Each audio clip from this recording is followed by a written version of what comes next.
Welcome to the Musar video blog. This week's Torah portion, Parshas Naso, at the end of the Parsha we read about the 12 princes at the dedication of the Mishkan, the portable temple that the Jews had in the desert. And the first 12 days of the month of Nisan, they brought special offerings. And what's interesting is that they all brought exactly the same thing. And they weren't commanded. Each one did it on his own volition. On day one, the first one brought what he brought. On day two, also as a free will offering, brought exactly what the first person did. And the third day the same, and the fourth day, and whatnot, for 12 days. And the Torah tells us this whole arrangement here, that it's a lot of repetition. But the Torah goes to great length and says each one brought exactly the same thing. There are many different explanations as to why this is so. One that I heard is that here you have day two.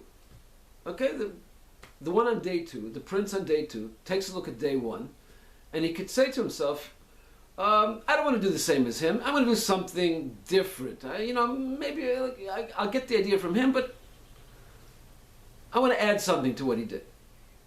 And if he would do that, even if he had good intentions, but there lies within that the possibility of competition. Like he brought X, I want to bring X plus 1.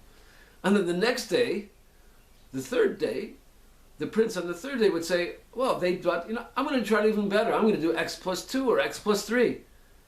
And effectively what would happen is sort of a competition, albeit for a spiritual goal. The dedication of the Mishkan, the place where the divine presence will be, a repository of holiness. But still, the prince on day two said, no, you know what? I'm bringing the same thing that he brought. I'll have my own personal meaning. He brought it for his reason. I'll bring it for my reason. I'll be able to express my personality, but I'm going to bring externally the same thing that he does. Because I want to express the idea that we're all in this together.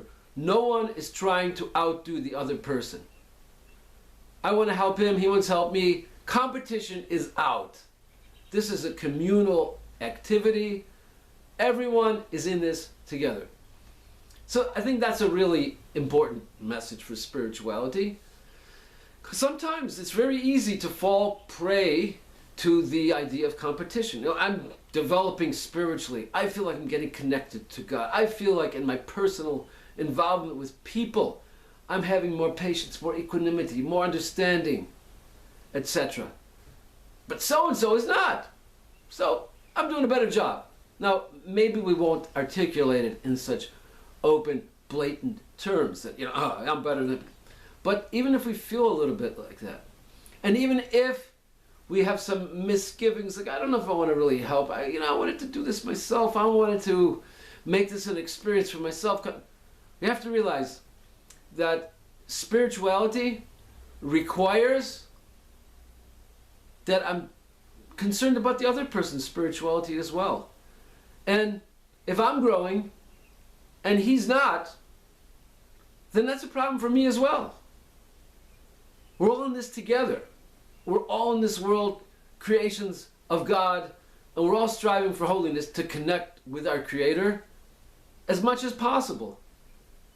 And it's just not about my own personal agenda, although definitely I have a responsibility to focus on what I have to do and I have to push myself, without a doubt. But if I feel a little bit jealous that the other person's also doing it, then that in and of itself is a non-spiritual thought. I have to want as much advancement from him as possible. And if I perceive that he's doing better than me, well, that's great. Fantastic. Push myself harder, of course. But to feel any jealousy, to not want to help, to not experience joy when I see other people growing, perfecting themselves, that's what it's all about. So if they're doing it, I should be thrilled about that. An important message for spiritual growth. See you next time.